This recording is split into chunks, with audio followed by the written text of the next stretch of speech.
ನಮಸ್ಕಾರ. ಇನ್ನಷ್ಟು ಬೇಕೆನ್ನ ಹೃದಯಕ್ಕೆ ರಾಮ ಅಂತ ಏನು ಹಾಡಿದೆ ಅದರಂತೆ ಈ ರಾಮನವಮಿಯ ಸಂದರ್ಭದಲ್ಲಿ ರಾಮ ಭಾವವನ್ನ ನಮ್ಮಲ್ಲಿ ಮತ್ತಷ್ಟು ತುಂಬಿಸ್ಕೊಳ್ತಕ್ಕಂತಹ ಒಂದು ಪ್ರಯತ್ನವನ್ನ ನಾವೆಲ್ಲರೂ ಮಾಡ್ತಾ ಇದ್ದೇವೆ. ರಾಮಾಯಣದಲ್ಲಿ ರಾಮನ ಜೊತೆಗೆ ಇದ್ದಂತಹ ಅನೇಕ ಪಾತ್ರಗಳು ನಮಗೆ ತುಂಬ ದೊಡ್ಡ ಒಂದು ಆದರ್ಶವಾಗಿ ಕಾಣುತ್ತೆ. ರಾಮನ ತಮ್ಮಂದರು ಲಕ್ಷ್ಮಣ, ಭರತ, ಶತ್ರುಘ್ನರು, ರಾಮನ ಹೆಂಡತಿ ಸೀತೆ, ರಾಮನ ಸ್ನೇಹಿತರಾಗಿ ಬಂದಂತಹ ಹನುಮಂತ ಇರ್ಬೋದು, ಸುಗ್ರೀವ ಇರ್ಬೋದು, ಹೀಗೆ ಒಂದೊಂದು ಪಾತ್ರದಲ್ಲೂ ನಮ್ಮ ಬದುಕಿಗೆ ಬೇಕಾದಂತಹ ಅನೇಕ ಮೌಲ್ಯಗಳು ನಮಗೆ ಸಿಗ್ತಾ ಹೋಗುತ್ತೆ. ಆ ರೀತಿ ಪಾತ್ರಗಳ ಪೈಕಿ ಭರತನ ಕುರಿತಾಗಿ ಇವತ್ತಿನ ಒಂದು ಅವಧಿಯಲ್ಲಿ ನಾವು ಚಿಂತನ ಮಾಡೋಕ್ಕೆ ಪ್ರಯತ್ನ ಮಾಡೋಣ. ರಾಮ, ಲಕ್ಷ್ಮಣ, ಭರತ, ಶತ್ರುಘ್ನ 4 ಜನ ಏನು ಅಣ್ಣ ತಮ್ಮಂದಿರಿದ್ದಾರೆ.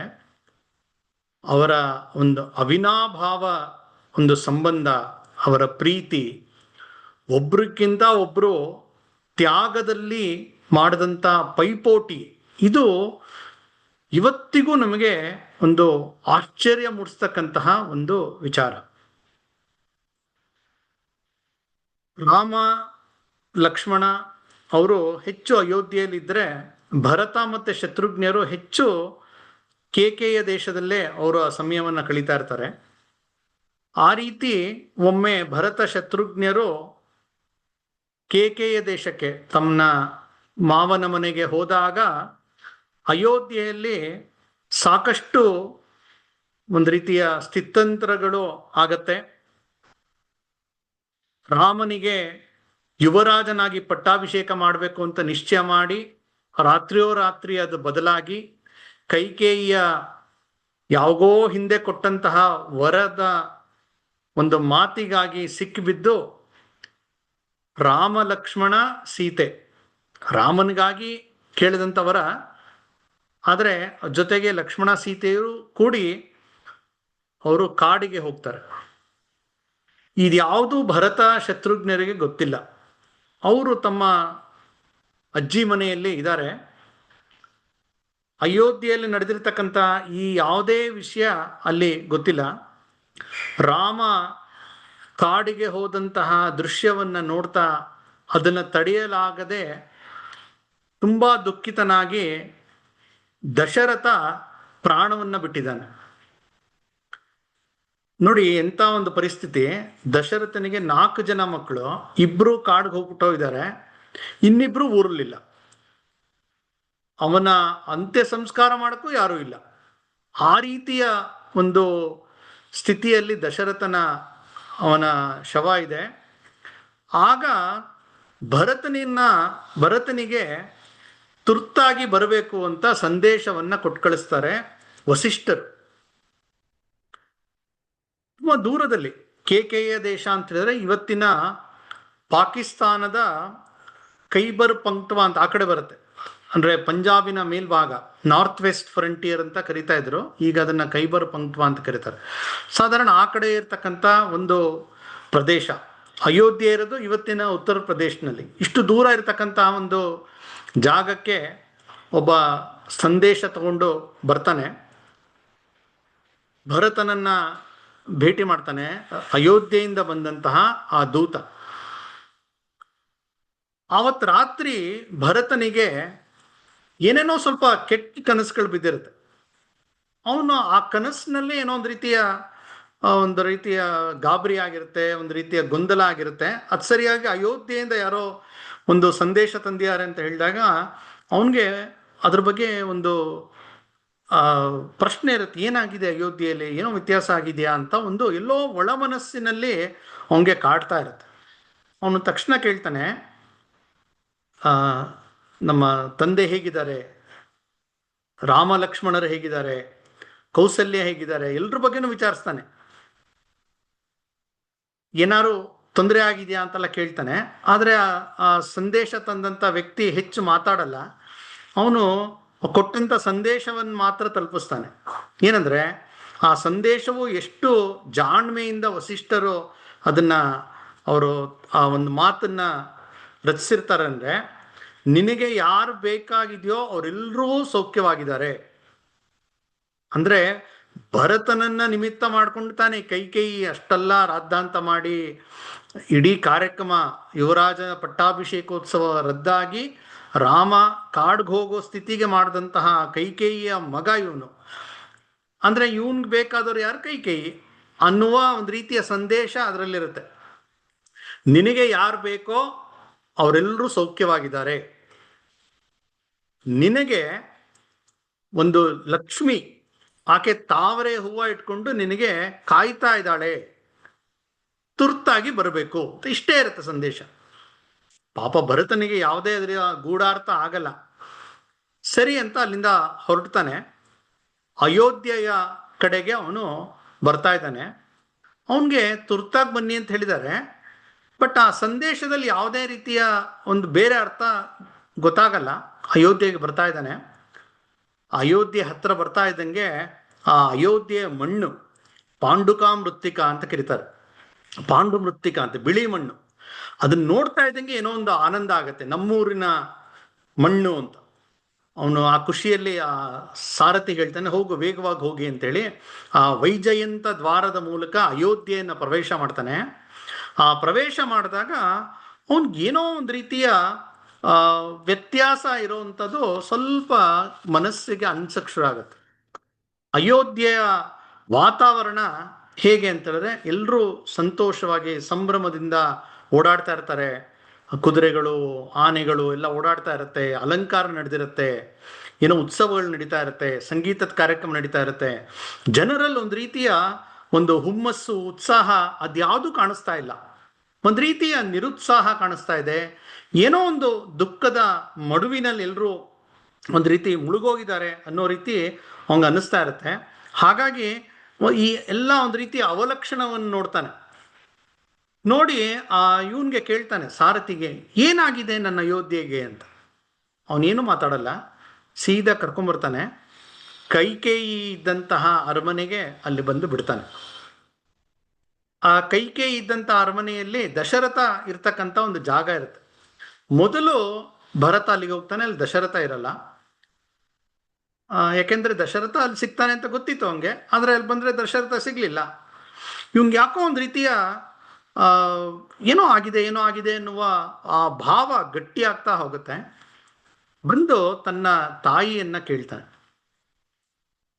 ನನ್ನ ತಂದೆ ಎಲ್ಲಿ ಅಂತ. ಆಗ ಆ ಕೈಕೇಯಿ ಆರಾಮಾಗಿ ಉತ್ತರ ಕೊಡ್ತಾಳೆ. ಯಾವುದೇ ರೀತಿಯ ಒಂದು ಮನಸ್ಸಿನಲ್ಲಿ ಆ ದುಃಖ, ಯಾವುದೇ ಭಾವನೆ ಇಲ್ಲ. ಹೇಳ್ತಾಳೆ, ಯಾಗತಿ ಸರ್ವಭೂತಾನಾಂ ತಾಂ ಗತಿಂ ತೇ ಪಿತಾಗತಃ. ಎಲ್ಲಾ ಜೀವಿಗಳು ಒಂದ್ ದಿವಸ ಎಲ್ಲಿಗೆ ಹೋಗ್ಬೇಕೋ ಅಲ್ಲಿ ನಿಮ್ಮಪ್ಪ ಹೋಗಿದ್ದಾರೆ. ಅಂದ್ರೆ ನಿಮ್ಮ ಅಪ್ಪ ಅಂದ್ರೆ ಆಕೆ ಗಂಡ ಸತ್ತಿದಾನೆ ಎನ್ನುವ ಮಾತನ್ನ ಸರಾಗವಾಗಿ ಈ ರೀತಿ ಹೇಳ್ತಾಳೆ. ಒಂದ್ಸಲಿ ಇವಂಗೆ ಇದೇ ದಸಕ್ಕನ್ಬಿಡುತ್ತೆ, ಅಲ್ಲೇ ಕುಸಿದ್ ಬಿಡ್ತಾನೆ ಭರತ. ಆಮೇಲೆ ಅವನು ಸ್ವಲ್ಪ ಅದನ್ನ ಸುಧಾರಿಸ್ಕೊಳ್ತಾನೆ.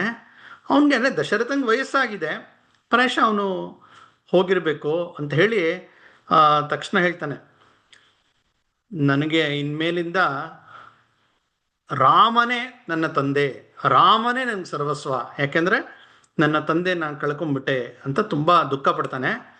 ಅವನಿಗೇನು ಗೊತ್ತಿಲ್ಲ, ಒಂದೊಂದೇ ಆ ಸತ್ಯಗಳು ತೆರ್ಕೊಳ್ತಾ ಹೋಗುತ್ತೆ ಅವನ ಮುಂದೆ. ಮೊದಲನೇದು ಮಾತ್ರ ಗೊತ್ತಾಯ್ತು, ಈಗ ದಶರಥ ತೀರ್ಕೊಂಡಿದ್ದಾನೆ. ಮುಂದಿನ ಪ್ರಶ್ನೆ ಕೇಳ್ತಾನೆ, ದಶರಥ ತೀರ್ಕೊಳ್ಬೇಕಾದ್ರೆ ಏನು ಹೇಳ್ದ ಅಂತ.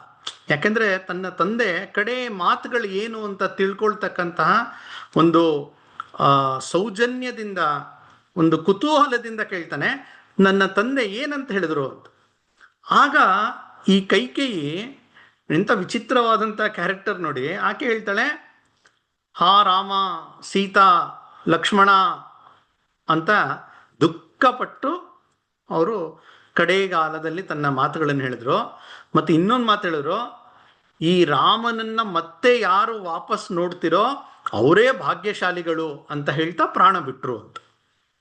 ಆಗ ಭರತನಿಗೆ ಪ್ರಶ್ನೆ ಬರುತ್ತೆ, ಹಾಗಾದ್ರೆ ದಶರಥ ಪ್ರಾಣ ಬಿಡಬೇಕಾದ್ರೆ ರಾಮ, ಲಕ್ಷ್ಮಣ, ಸೀತೆಯರಿರ್ಲಿಲ್ವಾ, ಎಲ್ಲೋದ್ರವರು ಅಂತ ಕೇಳ್ತಾನೆ. ಆಗ ಮತ್ತೆ ಮುಂದಿನ ಒಂದು ಸತ್ಯವನ್ನ ಈಕೆ ಹೇಳ್ತಾಳೆ, ಇಲ್ಲ, ರಾಮ, ಲಕ್ಷ್ಮಣ, ಸೀತೆಯರು ಅವರು ನಾರು ಮುಡಿ ಉಟ್ಕೊಂಡು ಅವರು ದಂಡಕಾರಣ್ಯ ಕೊಟ್ಟೋಗಿದ್ದಾರೆ, ಕಾಡು ಕೊಟ್ಟೋಗಿದ್ದಾರೆ ಅಂತ ಹೇಳ್ತಾರೆ. ಮತ್ತೊಂದು ಶಾಕ್, ಅಂದ್ರೆ ಇವಂಗೆ ಶಾಕ್ ಮೇಲೆ ಶಾಕ್. ಮೊದಲನೇದು ದಶರಥ ತೀರ್ಕೊಂಡಿದ್ದಾನೆ ಅನ್ನೋ ದುಃಖ ಆಯ್ತು, ಆದ್ರೆ ತಾಯಿಯಲ್ಲಿ ಯಾವುದೇ ರೀತಿಯ ವ್ಯತ್ಯಾಸ ಗೊತ್ತಾಗ್ತಾ ಇಲ್ಲ ಆಕೆಯ ಭಾವನೆಗಳಲ್ಲಿ. ಎರಡನೇದು ರಾಮ ಕಡೆಗಾಲದಲ್ಲಿ ಇರಲಿಲ್ಲ ಜೊತೆಗೆ ಅನ್ನೋದು ಗೊತ್ತಾಯ್ತು. ಮೂರನೇದು ರಾಮ ಕಾಡ್ಗೆ ಹೋದ ಅಂತ. ತಕ್ಷಣ ಸಹಜವಾಗಿ ಪ್ರಶ್ನೆ ಕೇಳ್ತಾನೆ, ಯಾರು ಆ ರೀತಿ ಕಾಡಿಗೆ ಹೋಗ್ತಾರೆ, ಯಾರು ಕಳಿಸ್ತಾರೆ? ಸಾಮಾನ್ಯವಾಗಿ ಯಾರಾದರೂ ತಪ್ಪು ಮಾಡಿದ್ರೆ ಅವ್ರನ್ನ ಕಾಡಿಗೆ ಕಳಿಸ್ತಾರೆ. ಯಾರೋ ಬ್ರಾಹ್ಮಣರಿಗೆ ವಂಚನೆ ಮಾಡಿರ್ಬೇಕು, ಅಥವಾ ಯಾವುದೋ ಪರಸ್ತ್ರೀಯನ್ನ ಕೆಟ್ಟದಾಗಿ ನೋಡಿರ್ಬೇಕು, ಅಥವಾ ಯಾರಿಗೋ ಸುಮ್ಮನೆ ತೊಂದರೆ ಕೊಟ್ಟಿರ್ಬೇಕು. ಆ ರೀತಿ ರಾಮ ಏನಾರು ಮಾಡ್ಬಿಟ್ನಾ ಅಂತ. ರಾಮ ಮಾಡಲ್ಲ ಅಂತ ಗೊತ್ತು ಇವಂಗೆ, ಭರತನಿಗೆ. ಆದ್ರೂ ಎಲ್ಲೋ ಒಂದ್ ಕಡೆ ಆ ರೀತಿ ತಪ್ಪೇನು ರಾಮ ಮಾಡ್ಬಿಟ್ನಾ ಕಾಡ್ಗೆ ಹೋಗುವಂಥದ್ದು ಅಂತ ಮತ್ತೆ ಕೈಕೇಯಿ ಕೇಳ್ತಾನೆ. ಆಗ ಕೈಕೇಯಿ ಹೇಳ್ತಾರೆ, ರಾಮ ಯಾವ ತಪ್ಪನ್ನು ಮಾಡಿಲ್ಲ, ಪರಸ್ತ್ರೀಯನ್ನ ಕಣ್ಣೆತ್ತೂ ಕೂಡ ನೋಡೋ ಅಂತ ವ್ಯಕ್ತಿ ಅವನಲ್ಲ ಅಂತ ಹೇಳಿ, ಆ ರಾಮನಿಗೆ ಆ ರೀತಿ ಒಂದು ತೊಂದರೆ ಕೊಟ್ಟಂತ ಕೈಕೇಯಿ ಬಾಯಿಯಲ್ಲೂ ರಾಮನ ಕುರಿತಾಗಿ ಕೆಟ್ಟ ಮಾತು ಬರಲ್ಲ. ಅದು ರಾಮನ ವ್ಯಕ್ತಿತ್ವ. ಕೇಳ್ತಾರೆ, ರಾಮ ಏನ್ ತಪ್ಪು ಮಾಡಿಲ್ಲ. ಮತ್ತೆ ಪ್ರಶ್ನೆ, ಮತ್ತೆ ಯಾಕೆ ಹೋದ? ಆಗ ಇವಳು ನಿಜವಾದಂತಹ ಆ ವಿಚಾರವನ್ನ ಹೇಳ್ತಾಳೆ. ನೋಡು ಭರತ, ಇದೆಲ್ಲ ನೀನು ಯೋಚನೆ ಮಾಡಬೇಡ, ಇದು ನಿನಗಾಗಿ ಮಾಡಿರ್ತಂಥದ್ದು. ನಾನು, ನೀನ್ ರಾಜ ಆಗ್ಬೇಕು, ಈ ರಾಜ್ಯವನ್ನ ನೀನು ಅನುಭವಿಸ್ಬೇಕು ಅನ್ನೋಕ್ಕೋಸ್ಕರ ನಾನು ಇಷ್ಟೆಲ್ಲ ಮಾಡಿದೆ ಅಂತೇಳಿ ಇಡೀ ವೃತ್ತಾಂತವನ್ನು ಹೇಳ್ತಾಳೆ. ತಾನು ಕೇಳಿದಂಥ ವರ, ಆ ವರಕ್ಕೆ ದಶರಥ ಕಟ್ಟು ಬಿದ್ದಿದ್ದು, ಅದನ್ನ ರಾಮನಿಗೆ ತಿಳಿಸಿದಾಗ ರಾಮ ಸಂತೋಷವಾಗಿ ಕಾಡ್ಗೆ ಹೊರಟಿದ್ದು. ರಾಮ ಹೊರಟಾಗ ಸೀತೆ, ನಾನು ನಿನ್ನ ಹೆಂಡತಿ, ನೀ ಎಲ್ಲೋದು ಅನುಸಾರ ಮಾಡಬೇಕು ಅಂತೇಳಿ ಆಕೆ ಹೊರಡ್ತಾಳೆ.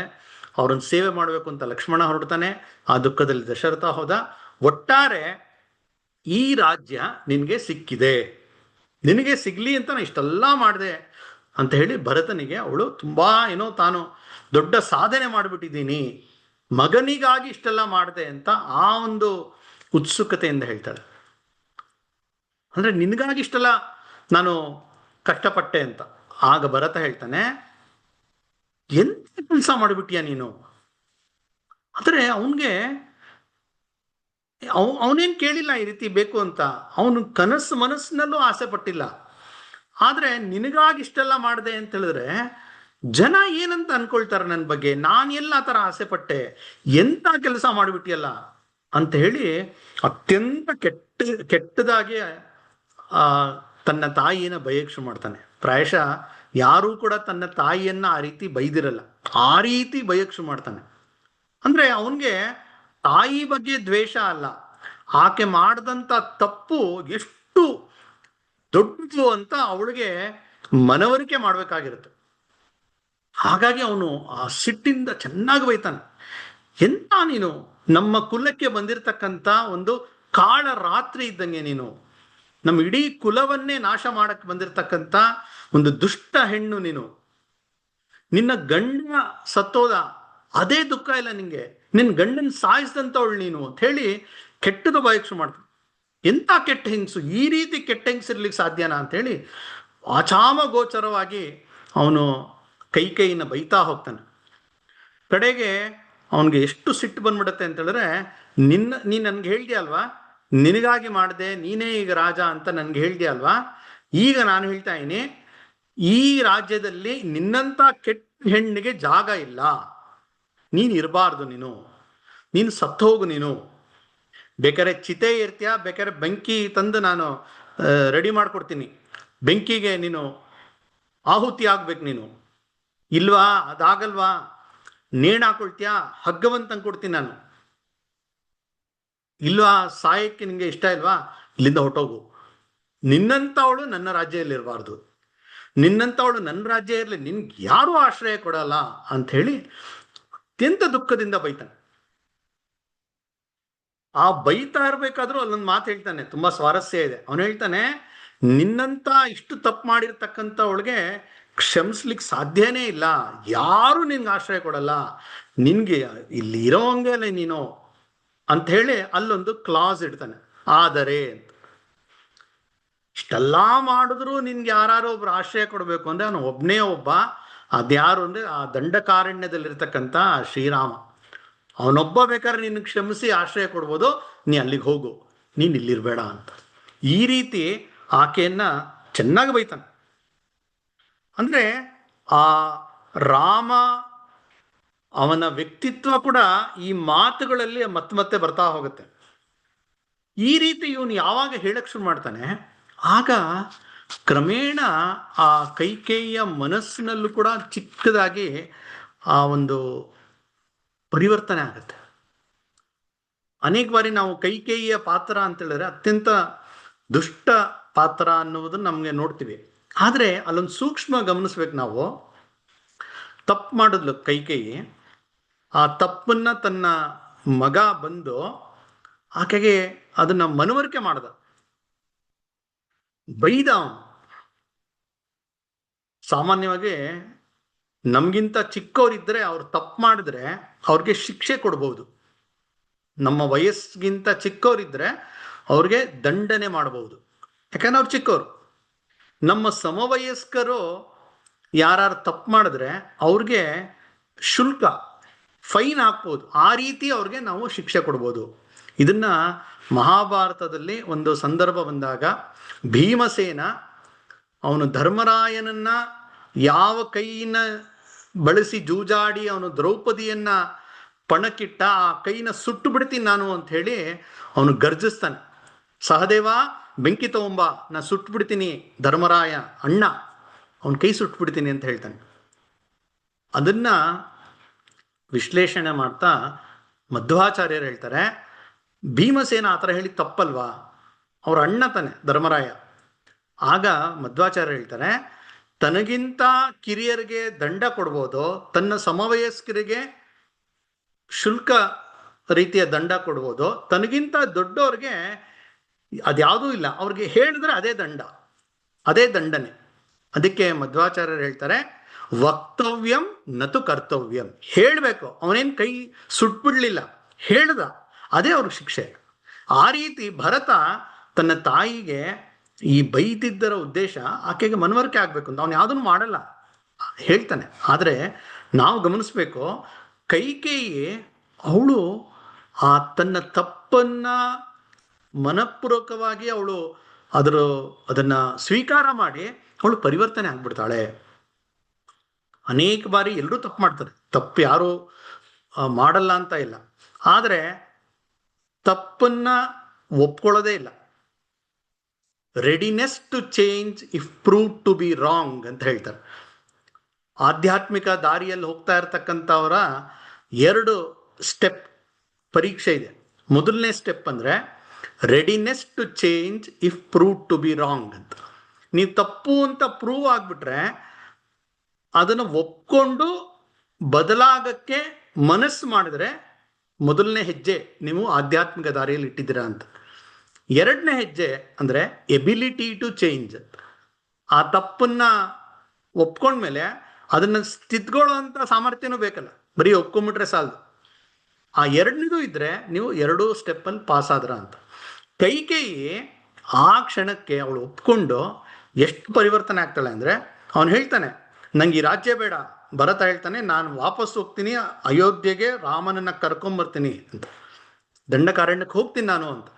ಆಗ ಕೈಕೇಯಿ ಕೂಡ ಆಯ್ತು ನಾನು ನಿನ್ ಜೊತೆ ಬರ್ತೀನಿ ಅಂತ ಹೊರಟು ನಿಲ್ತಾಳೆ. ಇದು ಆದರ್ಶ. ತಪ್ಪಾಗ್ಬಿಡುತ್ತೆ ಕೆಲವು ಸಲ, ಆದ್ರೆ ಜೀವನ ಪೂರ್ತಿ ಅದನ್ನು ಸಾಧಿಸ್ತಾ ಹೋಗ್ತಾರೆ. ಅವ್ರು ಕೈಕೇಯಿಗಿಂತ ಕೆಟ್ಟವರು ಅಂತ ಇಲ್ಲಿ ನಮ್ಗೆ ಸಂದೇಶ ಕೊಡ್ತಾರೆ. ಈಗ ಏನಾಗ್ಬಿಟ್ಟಿದೆ ಅಂತ ಹೇಳಿದ್ರೆ, ಈ ಘಟನೆ ನಡೆದೋಗಿದೆ. ಈ ರಾಮ ಕಾಡ್ಗೆ ಹೊಟ್ಟೋಗಿದ್ದಾನೆ, ಎಲ್ಲ ಕಡೆ ಈ ಸುದ್ದಿ ಹರಡ್ಬಿಟ್ಟಿದೆ. ಎಲ್ಲರಲ್ಲೂ ಆ ಇದಕ್ಕೆ ಕೈ ಮಾಡಿದ್ಲು, ಇದು ಯಾಕೆ ಭರತನಿಗಾಗಿ ಮಾಡಿದ್ಲು, ಹಾಗಾಗಿ ಭರತನು ಕೆಟ್ಟವನು ಅನ್ನೋ ರೀತಿಯ ಒಂದು ನ್ಯಾರೇಟಿವ್ ಸೃಷ್ಟಿಯಾಗ್ಬಿಟ್ಟಿದೆ. ಇದು ಭರತನಿಗೆ ತುಂಬಾ ದುಃಖ ಆಗ್ತಾ ಇದೆ. ತಾನೇನ್ ತಪ್ಪು ಮಾಡಿಲ್ಲ, ತನ್ನ ಮನಸ್ಸಿನ ಆಳದಲ್ಲೂ ನಾನು ರಾಜ ಆಗ್ಬೇಕು ಅಂತ ಆಸೆ ಪಟ್ಟವನಲ್ಲ, ಆದರೆ ಆ ರೀತಿಯ ಒಂದು ಆಪಾದನೆ ಬಂದಿದೆ. ಹಾಗಾಗಿ ಇವನಿಗೆ ಭರತನಿಗೆ ಹೆಜ್ಜೆ ಹೆಜ್ಜೆಗೆ ಜನ ಆರು ದೃಷ್ಟಿಯಿಂದ ನೋಡಿ ಅವನ ಅನುಮಾನ ಪಡ್ತಾ ಹೋಗ್ತಾರೆ. ಅದು ಅವನಿಗೆ ಬಹಳ ದುಃಖ ಆಗುತ್ತೆ. ಒಬ್ರಲ್ಲ ಇಬ್ರಲ್ಲ ಅನೇಕರು ಆ ರೀತಿ ಮಾಡ್ತಾರೆ. ಒಂದು ರೀತಿ ಅವನಿಗೆ ಅಗ್ನಿ ಪರೀಕ್ಷೆ ಆಗ್ತಾ ಹೋಗುತ್ತೆ. ಸಂಸ್ಕೃತದಲ್ಲಿ ಒಂದು ಮಾತಿದೆ, ಏನಂದ್ರೆ ಯಥಾ ಚತುರ್ಭಿಹಿ ಕನಕಂ ಪರೀಕ್ಷತೆ ನಿಘರ್ಷಣ ಛೇದನ ತಾಪತಾಡನೈಹಿ ಅಂತ. ಒಂದು ಚಿನ್ನವನ್ನ ಪರೀಕ್ಷೆ ಹೇಗೆ ಮಾಡೋದು ಅಂತ ಹೇಳಿದ್ರೆ 4 ರೀತಿ ಮಾಡ್ತಾರೆ. ಯಥಾ ಚತುರ್ಭಿಹಿ ಕನಕಂ ಪರೀಕ್ಷತೆ, ಕನಕ ಅಂದ್ರೆ ಚಿನ್ನ, ಅದನ್ನು ಹೇಗೆ ಪರೀಕ್ಷೆ ಮಾಡ್ತಾರೆ ಅಂದ್ರೆ ನಿಘರ್ಷಣ, ಛೇದನ, ಅದನ್ನ ಕುಟ್ಟುತ್ತಾರೆ, ಅದನ್ನು ಉಜ್ಜುತ್ತಾರೆ, ಅದನ್ನ ಕತ್ತರಿಸ್ತಾರೆ, ಅದನ್ನ ಸುಡ್ತಾರೆ. ತಾಪ ತಾಡನೈಹಿ, 4 ರೀತಿ ಪರೀಕ್ಷೆ ಮಾಡಿ ಅದು ಚಿನ್ನನೋ ಅಲ್ವೋ ಅಂತ ಹೇಳಿ ಅದನ್ನ ಹೇಳ್ತಾರೆ.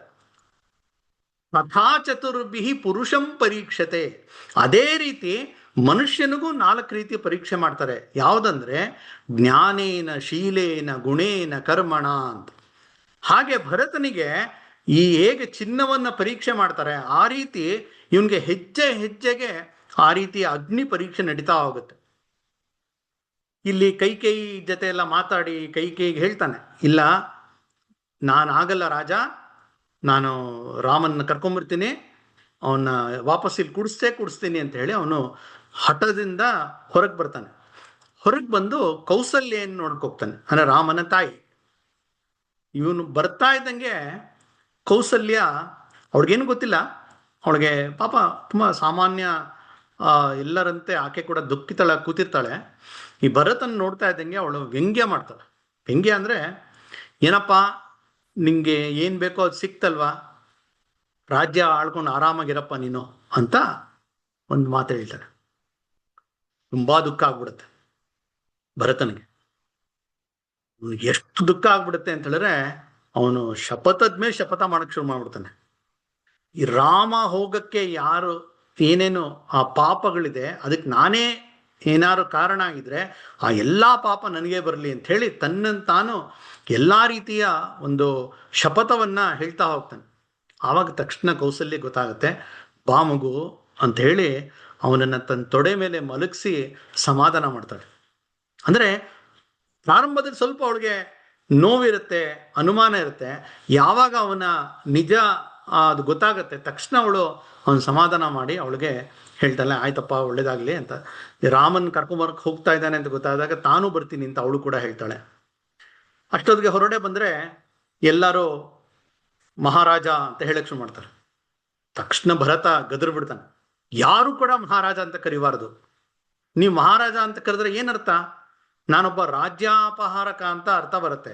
ರಾಮನ ರಾಜ್ಯವನ್ನ ಅಪಹಾರ ಮಾಡಿದೆ ನಾನು ಅನ್ನುವ ಕಳಂಕ ನಂಗೆ ಬರುತ್ತೆ. ನಾನು ಯಾವತ್ತೂ ಮಾಡಿಲ್ಲ ಆ ಥರ, ನಾನು ಮಹಾರಾಜ ಅಲ್ಲ. ಮಹಾರಾಜ ಯಾರಿದ್ರು ಅದು ಪ್ರಭು ಶ್ರೀ ರಾಮಚಂದ್ರ, ಅವನ್ಗೆ ನೀವು ಮಹಾರಾಜ ಅನ್ಬೇಕು, ಕರಿಬಾರ್ದು ಅಂತ ಎಲ್ರಿಗೂ ಒಂದ್ಸಲ ಗದರಿಸ್ತಾನೆ. ಕೆಲವರೆಲ್ಲ ಬಂದು ಅವನ್ಗೆ ಹೇಳಕ್ ಶುರು ಮಾಡ್ತಾರೆ, ಒಂದು ರಾಜ್ಯ ಅಂತ ಹೇಳಿದ್ರೆ ರಾಜ ಇರಬೇಕು, ಇಲ್ಲಂದ್ರೆ ಅರಾಜಕತೆ ಆಗ್ಬಿಡುತ್ತೆ, ನೀವು ಅರ್ಥ ಮಾಡ್ಕೋ ಅಂತ. ಯಾವುದೇ ಅರ್ಥ ಮಾಡ್ಕೊಳ್ಳೋ ಪ್ರಶ್ನೆ ಇಲ್ಲ.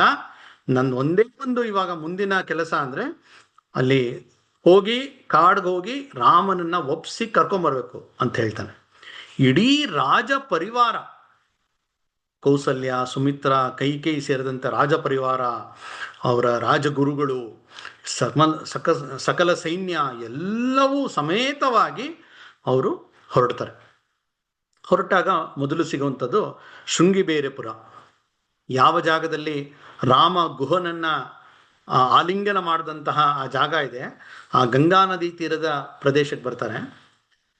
ಇವನ್ ಬರ್ತಾ ಇದ್ದಾನೆ ಅಂತ ಗೊತ್ತಾಗ್ತಾ ಇದ್ದಂಗೆ ಗುಹನಿಗೆ ಕೂಡ ಅನುಮಾನ. ನೋಡಿ, 2ನೇ ಪರೀಕ್ಷೆ ಭರತನಿಗೆ. ಅವನು ತನ್ನ ಸೈನಿಕರಿಗೆ ಹೇಳ್ತಾನೆ, ನೋಡು ಭರತ ಸೈನ್ಯ ತಗೊಂಡು ಯಾಕೆ ಹೋಗ್ತಾನೆ ಕಾಡ ಕಡೆಗೆ, ಏನೋ ದುರುದ್ದೇಶ ಇರಬೇಕು, ನೀವೆಲ್ಲ ಒಂದು ರೀತಿಯ ಅಲ್ಲಲ್ಲಿ ಅಡಗಿ ಕೂತೀರಿ, ಗೊತ್ತಾಗದೇ ಇರೋ ತರ ಜಾಗದಲ್ಲಿ ಅವಶ್ಯಕತೆ ಬಿತ್ತು ಅಂತ ಹೇಳಿದ್ರೆ ನಾವು ಇದನ್ನ ತಡಿಬೇಕು ಅಂತ ಹೇಳ್ತಾನೆ. ಅವನು ಬರ್ತಾ ಇದ್ದಂಗೆ ಅವನು ಸ್ವಾಗತ ಮಾಡ್ತಾನೆ. ಗುಹನಿಗೆ ರಾಮನ ತಮ್ಮ ಅನ್ನುವ ಕಾರಣಕ್ಕೋಸ್ಕರ ಅವನಿಗೆ ಆದರದಿಂದ ಕೂಡಿಸ್ತಾನೆ. ಆದರೆ ತನ್ನ ಒಂದು ಏನು ಮನಸ್ಸಿನಲ್ಲಿತ್ತು ಆ ಪ್ರಶ್ನೆ ಅದನ್ನು ಕೇಳಿಬಿಡ್ತಾನೆ. ರಾಮ ಕಾಡ್ಗೋಯ್ದಾನೆ, ಆದರೆ ನೀನ್ ಯಾಕೆ ಸೈನ್ಯವನ್ನು ತಗೊಂಡೋಗ್ತಾ ಇದೆಯಾ, ಏನಾದ್ರು ದುರುದ್ದೇಶ ಇದೆಯಾ ಅಂತ ಕೇಳ್ತಾನೆ. ಆಗ ತುಂಬಾ ದುಃಖಿತನಾದಂತಹ ಭರತ ಮತ್ತೆ ಗುಹನಿಗೆ ಎಲ್ಲ ವಿವರಿಸ್ತಾನೆ. ನೋಡು ಎಂಥ ಸ್ಥಿತಿ ಬಂದ್ಬಿಟ್ಟಿದೆ, ನಾನೇನೂ ತಪ್ಪು ಮಾಡಿಲ್ಲ, ನಾನು ಯಾವತ್ತೂ ಕೂಡ ಆ ಥರ ಆಸೆ ಪಟ್ಟಿಲ್ಲ, ರಾಮನನ್ನ ವಾಪಸ್ ಕರ್ಕೊಂಬರಕ್ಕೋಸ್ಕರ ಹೋಗ್ತಾ ಇದ್ದೀನಿ ಅಂತ ಹೇಳಿ ತನ್ನ ವೃತ್ತ ಅಂತ ಹೇಳಿದ್ಮೇಲೆ ಗುಹನಿಗೂ ಕೂಡ ಗೊತ್ತಾಗುತ್ತೆ. ಆಮೇಲೆ ಅಲ್ಲೇ ಬಂದಾಗ ಅಲ್ಲಿ ಒಂದು ಗದ್ದಿಗೆ ಥರ ಇರುತ್ತೆ, ಅಂದರೆ ಹುಲ್ಲಿನ ಒಂದು ಹಾಸಿಗೆ ಥರ. ಅದನ್ನ ತೋರಿಸಿ ಗುಹ ಹೇಳ್ತಾನೆ, ನೋಡಪ್ಪ ಇದೇ ಜಾಗದಲ್ಲಿ ರಾಮ ಇಲ್ಲಿ ಬಂದಾಗ ಇಲ್ಲಿ ಮಲಗಿದ್ದ ಅಂತ ಹೇಳ್ತಾನೆ. ಅಂದರೆ ಆ ಹುಲ್ಲಿನ ಒಂದು ಮಂಚ ಥರ ಇರುತ್ತೆ ಹಾಸಿಗೆ, ಅದ್ರ ಮೇಲೆ ರಾಮ ಮಲಗಿದ್ದ ಅನ್ನೋದನ್ನ ಭರತ ಕಲ್ಪನೆ ಮಾಡಿಕೊಂಡೇ ತುಂಬ ದುಃಖ ಆಗ್ಬಿಡುತ್ತೆ. ಛೇ, ಎಂಥ ಸುಖದ ಸುಪ್ಪತ್ತಿಗೆಯಲ್ಲಿ ಆ ಅಯೋಧ್ಯೆಯ ಸಿಂಹಾಸನದಲ್ಲಿ ಅಲ್ಲಿ ಅಯೋಧ್ಯೆಯ ಸುಪ್ಪತ್ತಿಗೆಯಲ್ಲಿ ಇರ್ಬೇಕಾದಂಥ ರಾಮ ಈ ರೀತಿಯ ಒಂದು ಹುಲ್ಲಿನ ಹಾಸಿಗೆ ಮೇಲೆ ಬಂದು ಮಲ್ಕೊಳ್ಳೋ ಥರ ಮಾಡ್ಬಿಟ್ನಲ್ಲ, ಅದಕ್ಕೆ ನಾನೇ ಕಾರಣ ಅಂತ ಹೇಳಿ ಅಲ್ಲೇ ಅವನು ಶಪಥ ಮಾಡ್ತಾನೆ. ನಾನು ಇನ್ನು 14 ವರ್ಷಗಳ ಕಾಲ ನಾನು ಕೂಡ ಈ ರೀತಿಯ ಸುಖ ಸುಪ್ಪತ್ತಿಗೆಯಲ್ಲಿ ಇರಲ್ಲ, ನಾನು ಕೂಡ ಇದೇ ರೀತಿಯ ಹುಲ್ಲಿನ ಹಾಸಿಗೆ ಮೇಲೆ ಇರ್ತೀನಿ, ಮತ್ತೆ ನಾನು ಕೂಡ ಈ ಒಂದು ಅರಮನೆಯಲ್ಲಿ ಹಾಕೊಳ್ಳುವಂಥ ಏನು ಒಳ್ಳೆಯ ಬಟ್ಟೆ ಇರುತ್ತೆ ಅದನ್ನು ಹಾಕೊಳ್ಳಲ್ಲ ಅಂತ ಹೇಳಿ ತಾನು ಕೂಡ ನಾರು ಮುಡಿಯನ್ನು ಉಟ್ಕೊಂಡ್ಬಿಡ್ತಾನೆ. ಅಲ್ಲಿಂದ ಗುಹ ಇಂಥ ಒಳ್ಳೆ ಕೆಲಸ ಮಾಡಕ್ಕೆ ಹೋಗ್ತಾನೆ ಅಂತೇಳಿ ಎಲ್ಲ ಅನುಕೂಲ ಮಾಡ್ತಾನೆ. ನದಿ ದಾಟಿ ಮುಂದಕ್ಕೆ ಹೋಗ್ತಾರೆ, ಭರದ್ವಾಜರ ಆಶ್ರಮ ಸಿಗುತ್ತೆ. ಮತ್ತೆ ಅದೇ ಪರಿಸ್ಥಿತಿ ಭರದ್ವಾಜರ ಆಶ್ರಮದಲ್ಲಿ. ಭರದ್ವಾಜರು ಎಲ್ರೂ ಆತಿಥ್ಯ ಮಾಡ್ತಾರೆ, ಎಲ್ರಿಗೂ ಕರೆದು ಅವ್ರಿಗೆಲ್ಲ ಊಟ ವ್ಯವಸ್ಥೆ ಮಾಡ್ತಾರೆ. ಆಗ ಮತ್ತೆ ಅವರು ಆ ವಿಷಯವನ್ನೆತ್ತಾರೆ. ನೋಡಿ, ಜನರಿಗೆ ರಾಮನ ಬಗ್ಗೆ ಯಾವ ರೀತಿಯ ಒಂದು ಅಗಾಧವಾದಂತಹ ಪ್ರೇಮ ಇತ್ತು ಅಂತ ಈ ಎಲ್ಲ ಮಾತುಗಳಿಂದ ಗೊತ್ತಾಗ್ತಾ ಹೋಗುತ್ತೆ. ಅವ್ರು ಹೇಳ್ತಾರೆ, ಏನೂ ತಪ್ಪು ಮಾಡದಂತಹ ರಾಮ ಅವನು ಕಾಡಿಗೆ ಹೋಗಿದ್ದಾನೆ, ಏನು ತಪ್ಪು ಮಾಡಿಲ್ಲ ಅವನು, ಅಂತಹ ಜಾಗಕ್ಕೆ ನೀನು ಮತ್ತೆ ಸೈನ್ಯ ತಗೊಂಡು ಯಾಕೆ ಹೋಗ್ತಾ ಇದೀಯಾ ಅಂತ ಮತ್ತೆ ಕೇಳ್ತಾರವ್ರು. ಆಗ ಮತ್ತೆ ಇವನು ಭಾರಿ ದುಃಖಿತನಾಗಿ ಮತ್ತೆ ಹೇಳ್ತಾನೆ, ಇಲ್ಲ, ನಾನು ರಾಮನನ್ನ ಕರ್ಕೊಂಡು ಬರಬೇಕು, ಅವನು ಸ್ವಾಗತ ಮಾಡಿ ಒಪ್ಸಿ ಕರ್ಕೊಂಡು ಅಯೋಧ್ಯೆಯಲ್ಲಿ ಬಂದು ಅವನನ್ನ ರಾಜನ ಸಿಂಹಾಸನದಲ್ಲಿ ಕೂಡ್ಸಕ್ಕೋಸ್ಕರ ನಾನು ಹೋಗ್ತಾ ಇದ್ದೀನಿ ಅಂತ ತನ್ನ ಎಲ್ಲ ವಿವರಣೆ ಕೊಡ್ತಾನೆ. ಅಲ್ಲಿಂದ ಮತ್ತೆ ಹೊರಡ್ತಾರೆ. ಆ ಚಿತ್ರಕೂಟದಲ್ಲಿ ರಾಮ ಲಕ್ಷ್ಮಣ ಸೀತೆ ಇರಿದ್ದಾರೆ, ಎತ್ತರದಲ್ಲಿ ಇರ್ತಕ್ಕಂಥ ಆ ಜಾಗ. ಆಗ ದೂರದಲ್ಲಿ ಏನೋ ಒಂದು ಸದ್ದು, ದೊಡ್ಡ ಸೈನ್ಯ, ಇದರ ರಥ ಅದೆಲ್ಲ ಬರ್ತಾ ಇದ್ದಾಗ ಕಾಡಿನಲ್ಲಿ ತುಂಬಾ ನಿಶ್ಶಬ್ದವಾಗಿದ್ದಾಗ ಆ ರೀತಿಯ ಶಬ್ದಗಳು ಬೇಗ ಗೊತ್ತಾಗತ್ತೆ. ಲಕ್ಷ್ಮಣನ್ಗೆ ಅನುಮಾನ ಬರ್ತಿ, ಏನೋ ಶಬ್ದ ಬರ್ತಾ ಇದೆಯಲ್ಲ ಅಂತೇಳಿ ಅವನು ಮರ ಹತ್ಬಿಟ್ಟು ನೋಡ್ತಾನೆ. ದೂರದಲ್ಲಿ ಏನೋ ಧೂಳು ಬರ್ತಾ ಇದೆ, ಕುದುರೆಗಳು ಕಾಣಿಸ್ತಾ ಇದೆ, ಸೈನ್ಯ ಬರ್ತಾ ಇದೆ ಅಂತ ಒಂದು ಗೊತ್ತಾಗತ್ತೆ. ಜೊತೆಗೆ ಆ ರಥದ ಮೇಲೆ ಅಯೋಧ್ಯೆಯ ಧ್ವಜ ಕಾಣುತ್ತೆ. ಅದನ್ನ ನೋಡಿದಾಗ ತಕ್ಷಣ ಲಕ್ಷ್ಮಣನ್ಗೆ ಗೊತ್ತಾಗುತ್ತೆ ಅಯೋಧ್ಯೆಯಿಂದ ಬರ್ತಾ ಇರತಕ್ಕಂತಹ ಒಂದು ಸೈನ್ಯ, ಮತ್ತೆ ಇದ್ಯಾರು ಭರತ ಅಂತ ಹೇಳಿ ವಿಪರೀತ ಸಿಟ್ಟು ಬಂದ್ಬಿಡುತ್ತೆ. ತಕ್ಷಣ ಅಲ್ಲಿಂದ ಅವನು ಮರದಿಂದ ಇಳಿದು ಬಂದು ರಾಮನಿಗೆ ಹೇಳ್ತಾನೆ, ರಾಮ ನೋಡು, ಭರತ ಸೈನ್ಯ ತಗೊಂಡು ಇಲ್ಲಿಗೂ ಬರ್ತಾ ಇದ್ದಾನೆ, ಕಾಡ್ಗಟ್ಟಿ ಆಯ್ತು ನಮ್ಮನ್ನ, ಕಾಡ್ಗೂ ನಮ್ಗೆ ಬಂದು ನಮ್ಮನ್ನ ಹೊಡೆದಾಕೋಸ್ಕರ ಸೈನ್ಯ ತಗೊಂಡು ಬರ್ತಾ ಇದ್ದಾನೆ, ಬಿಡಬಾರ್ದು, ಇದಕ್ಕೆ ನೀ ಆಜ್ಞೆ ಕೊಡು, ನಾನು ಹೋಗಿ ಯುದ್ಧ ಮಾಡ್ತೀನಿ ಅಂತ ವಿಪರೀತ ಅವನು ಸ್ವಲ್ಪ ಮುಂಗೋಪ ಲಕ್ಷ್ಮಣ.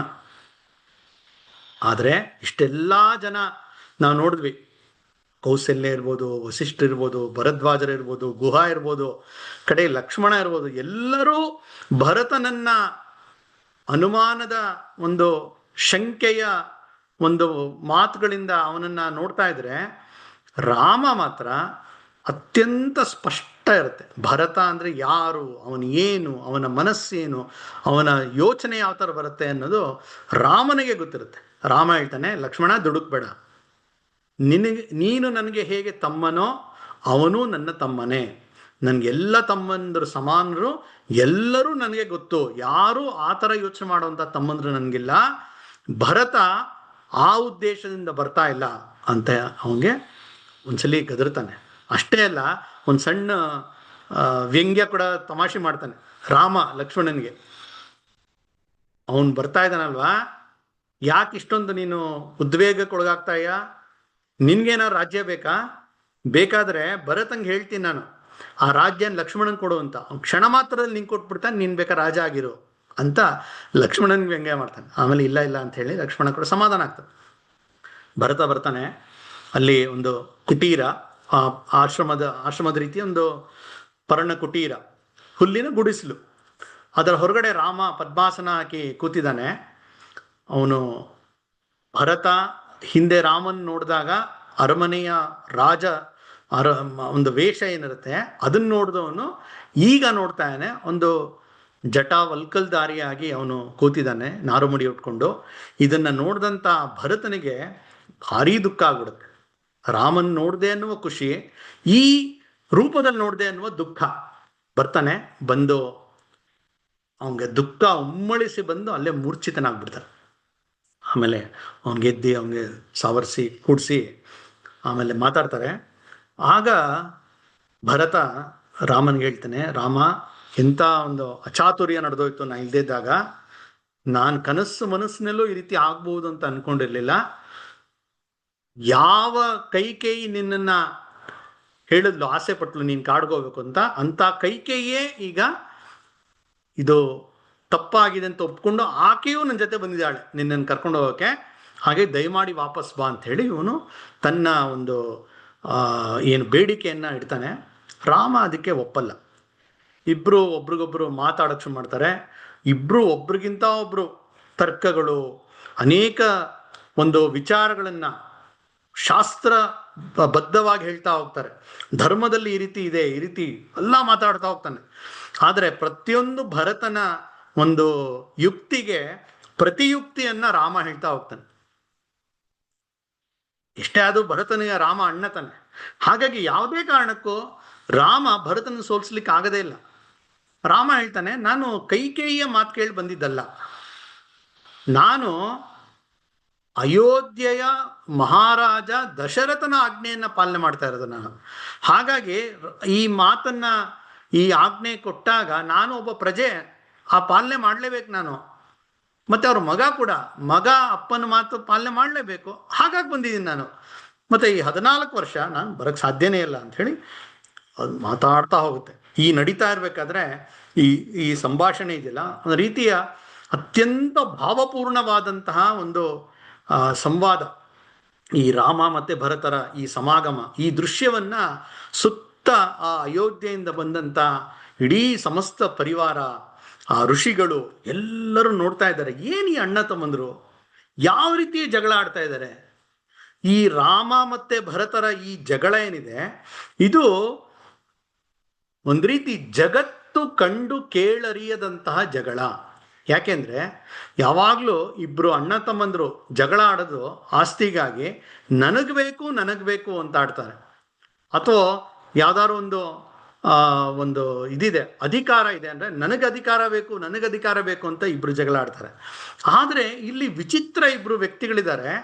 ನೀನ್ ರಾಜನಾಗು, ನೀನ್ ಅಧಿಕಾರ ತಗೋ, ನೀನ್ ರಾಜ್ಯ ತಗೋ ಅಂತ ಇಬ್ರು ಜಗಳ ಆಡ್ತಾರೆ.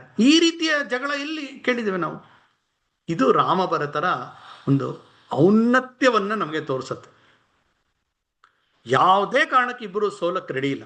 ಕಡೆಗೆ ಭರತ ಸತ್ಯಾಗ್ರಹ ಕೂತ್ಕೊಂಡ್ಬಿಡ್ತಾನೆ. ನೀನ್ ಬರೋ ತನಕ ನಾನು ಜಾಗ ಕದಲಲ್ಲ ಅಂತ ಹೇಳಿ ಕೂತ್ಕೊಂಡ್ಬಿಡ್ತಾನೆ. ಸತ್ಯಾಗ್ರಹ ಅಂತ ನಾವು ಸ್ವಾತಂತ್ರ್ಯ ಹೋರಾಟ ಸಮಯದಲ್ಲಿ ನಾವು ಕೇಳ್ತೀವಿ. ಆದರೆ ನಮ್ಮ ಪ್ರಾಚೀನ ಇತಿಹಾಸದಲ್ಲಿರ್ತಕ್ಕಂಥ ಅತ್ಯಂತ ಹಳೆಯ ಸತ್ಯಾಗ್ರಹ ಇದೆ, ಅದು ಭರತ ಮಾಡಿದ್ದು. ರಾಮ ವಾಪಸ್ ಬರಬೇಕು ಅಂತ ರಾಮ ಹೇಳ್ತಾನೆ, ಯಾವುದೇ ಕಾರಣಕ್ಕೂ ನಾನು ಬರಲ್ಲ, ನಿನಗೆ ರಾಜ್ಯ ಆಗ್ಬೇಕು ಅಂತ ಏನು ನಿಶ್ಚಯ, ನೀನು ಆಳ್ವಿಕೆ ಮಾಡಬೇಕು ನೀನು ಅಂತ ಹೇಳಿ ಸುತಾರಾಮ್ ಒಪ್ಪಲ್ಲ.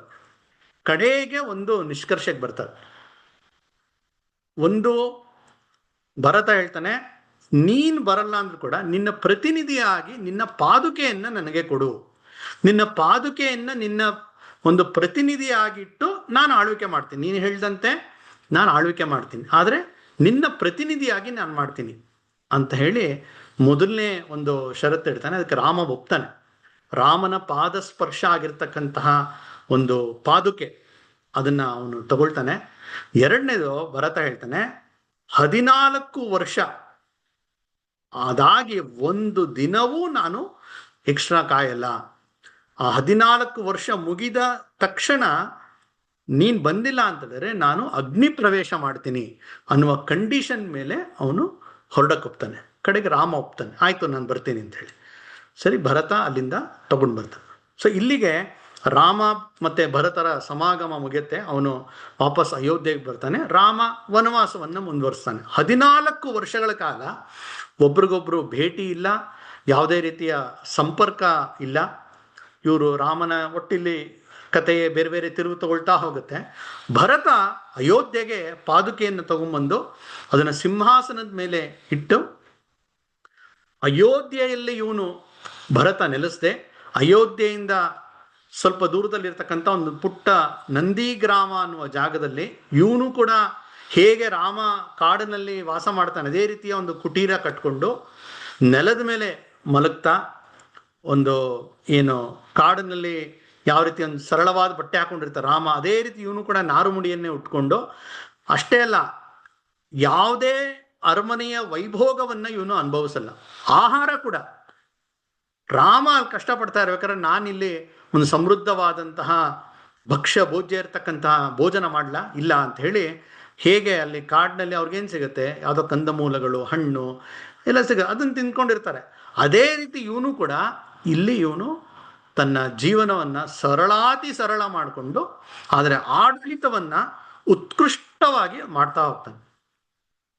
ಅವನು ಹೇಗೆ ಆಡಳಿತ ಮಾಡ್ತಾ ಇದ್ದ ಅಂತಂದ್ರೆ, ಇದರ ಇಡೀ ಅಯೋಧ್ಯೆಯ ರಾಜ ಯಾರು ಅಂದ್ರೆ ರಾಮ, ಅವನ ಪ್ರತಿನಿಧಿಯಾದಂಥ ಈ ಪಾದುಕೆ ಇದೆ.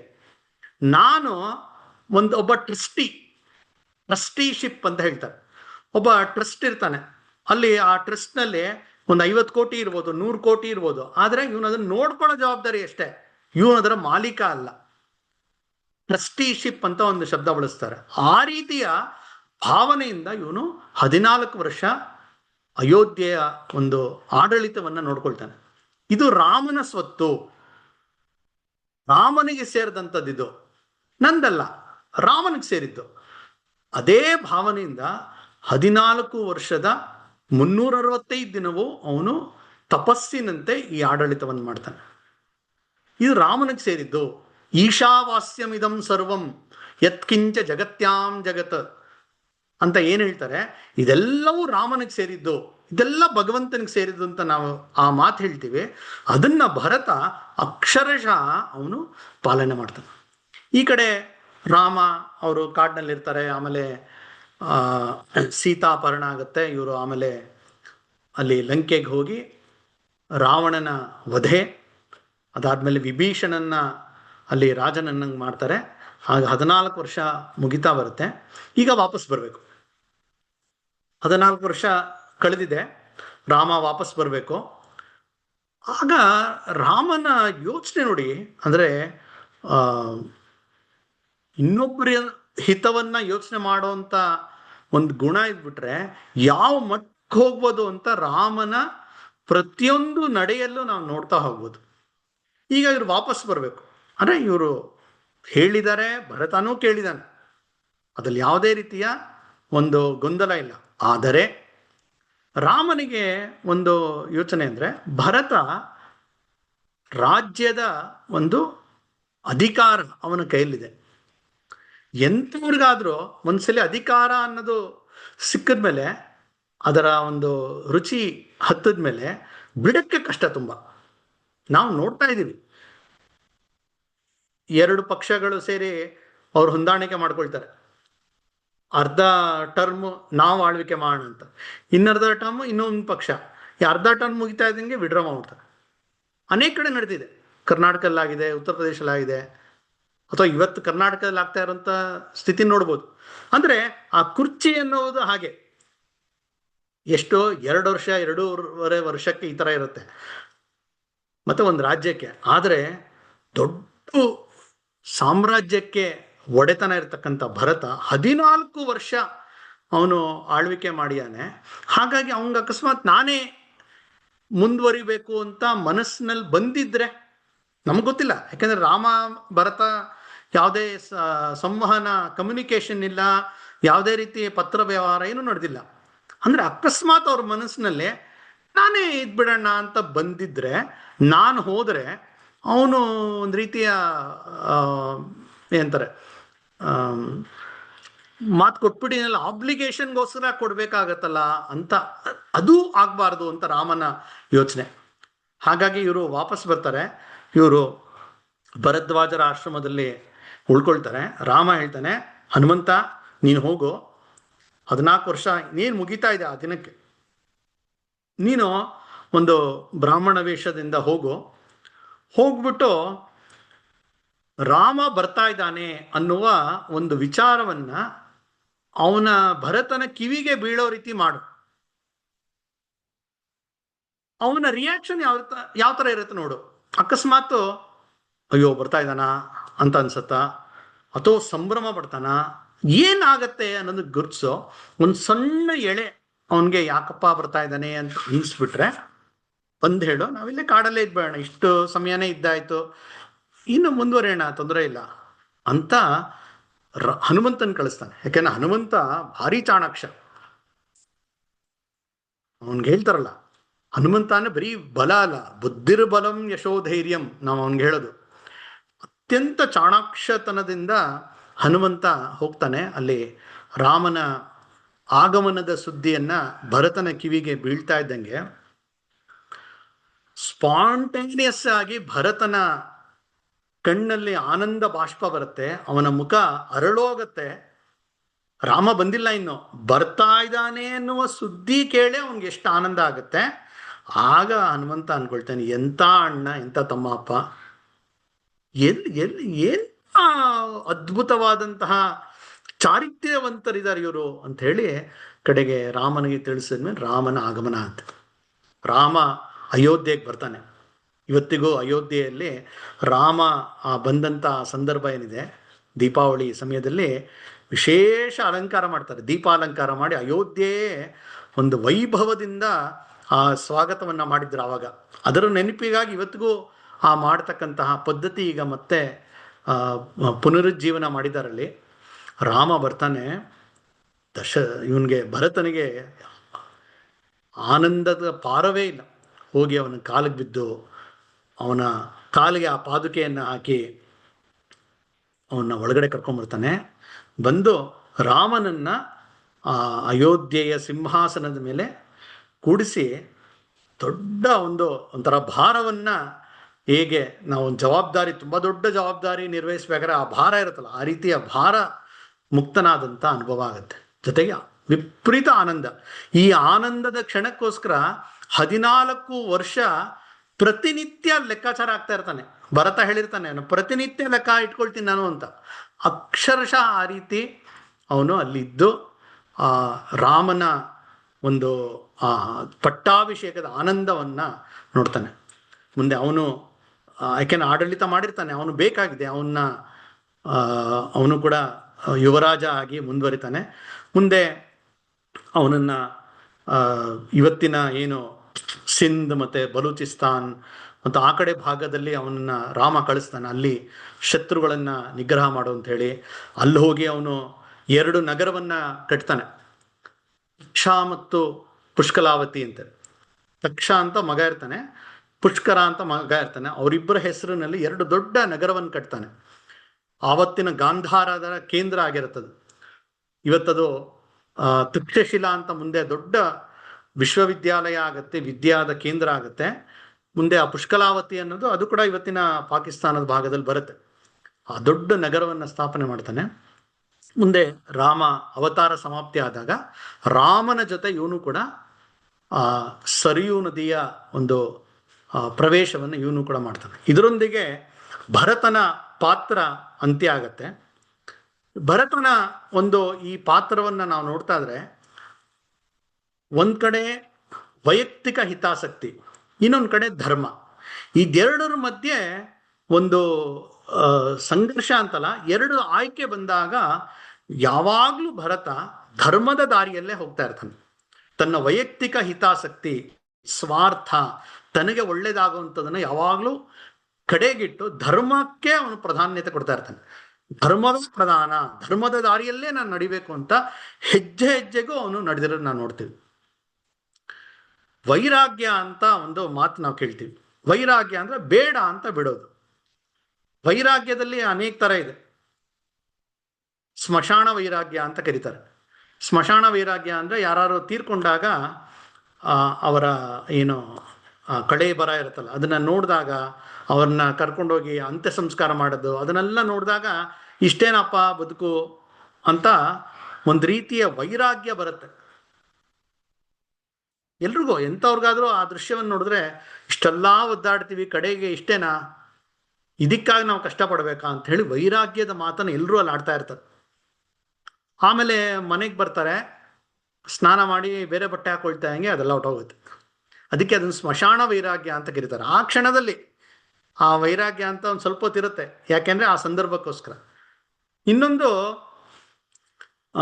ಪ್ರಸವ ವೈರಾಗ್ಯ ಅಂತ.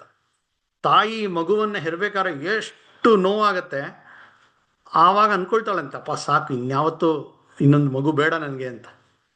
ಆ ಕ್ಷಣ ಅಷ್ಟೇ, ಮತ್ತೆ ಇನ್ನೊಂದು ಮಗುನು ಹೆರ್ತಾಳೆ. ಪ್ರಸವ ವೈರಾಗ್ಯ ಅಂತ. ಇನ್ನೊಂದಿದೆ, ಅದು ಅಭಾವ ವೈರಾಗ್ಯ ಅಂತ. ಏನೂ ಇಲ್ಲ, ಹಾಗಾಗಿ ನಂಗೆ ಏನೂ ಬೇಡ ಅಂತ, ಅದು ಅಭಾವ ವೈರಾಗ್ಯ ಅಂತ. ಆದರೆ ಭರತನದು ನಿಜವಾದ ವೈರಾಗ್ಯ. ಯಾಕೆಂದ್ರೆ ಎಲ್ಲವೂ ಇತ್ತು, ಎಲ್ಲವೂ ಇದ್ದು ಅವನು ಬೇಡ ಅಂತ ಬಿಡುವಂತಹ ತಾಕತ್ತು ಅವನ ಇತ್ತಲ್ಲ, ಅದು ವೈರಾಗ್ಯದ ಪರಮಾವಧಿ. ಅದನ್ನ ಭರತನ ಜೀವನದಲ್ಲಿ ನಾವು ನೋಡ್ತೀವಿ. ನಾವು ಹಂಗೆ ನೋಡ್ಕೋದ್ರೆ ಭರತನಿಗೆ ಯಾರು ಕೂಡ ಆ ರೀತಿ ಇರುವಂತ ಕೇಳಲಿಲ್ಲ, ರಾಮನೂ ಹೇಳಲಿಲ್ಲ, ಯಾರೂ ಹೇಳಲಿಲ್ಲ.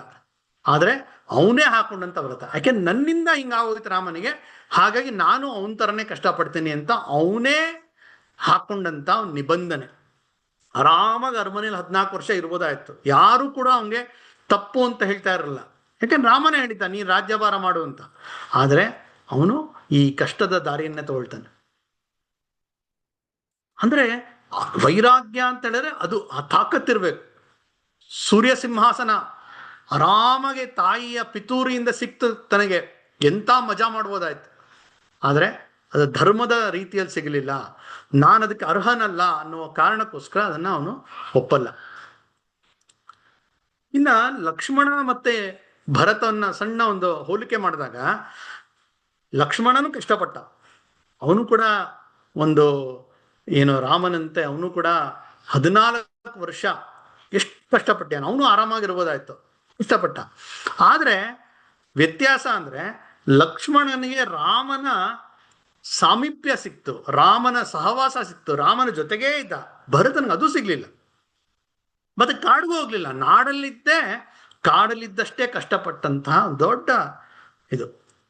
ಹಾಗಾಗಿ ನಮ್ಗೇನಂದ್ರೆ ಈ ಭರತ ಅನ್ನುವ ಒಂದು ವ್ಯಕ್ತಿತ್ವ ಏನಿದೆ, ಇದನ್ನ ನೋಡಿದಾಗ ಅನ್ಸುತ್ತೆ ಎಂತ ಒಂದು ಉದಾತ್ತವಾದಂತಹ ಒಂದು ಗುಣಗಳಿಂದ ಕೂಡಿರ್ತಕ್ಕಂತಹ ಆ ವ್ಯಕ್ತಿ ಇದ್ದಾನೆ. ಇಂತಹ ವ್ಯಕ್ತಿ ಅವನನ್ನು ಪಡಿಬೇಕು ಅಂತ ಸ್ವತಃ ಭಗವಂತನೇ ಭೂಮಿಗೆ ಬರಬೇಕಾಯ್ತು, ಅಥವಾ ಭಗವಂತನಿಗೆ ತಕ್ಕಂತ ಒಬ್ಬ ತಮ್ಮ ಬಂದ ಅಂತನೋ ಗೊತ್ತಿಲ್ಲ. ಆದರೆ ಈ ಭರತನ ಈ ಒಂದು ಪಾತ್ರ ಏನಿದೆ ಮನಸ್ಸಿಗೆ ತುಂಬಾ ನಾಟ್ತಕ್ಕಂಥದ್ದು. ಇಡೀ ನಮ್ಮ ಅಯೋಧ್ಯೆಯಲ್ಲಿ ಭರತನ ಭಾಗ ಏನಿದೆ ಎಂತವ್ರಿಗೂ ಹೃದಯವನ್ನು ಕಲ್ತಕ್ಕಂತಹ, ಒಮ್ಮೆ ಒಂದ್ಸಲಿ ಅಲಗಾಡಿಸ್ಬಿಡ್ತಕ್ಕಂತಹ ಒಂದು ಸಾಮರ್ಥ್ಯ ಇರ್ತಕ್ಕಂಥ ಆ ಭರತನ ವ್ಯಕ್ತಿತ್ವದ ಕುರಿತಾಗಿ ಒಂದಷ್ಟು ಚಿಂತನೆಗಳನ್ನ ಇವತ್ತು ನಿಮ್ಮ ಜೊತೆ ಹಂಚ್ಕೊಂಡಿನಿ. ನಮಸ್ಕಾರ.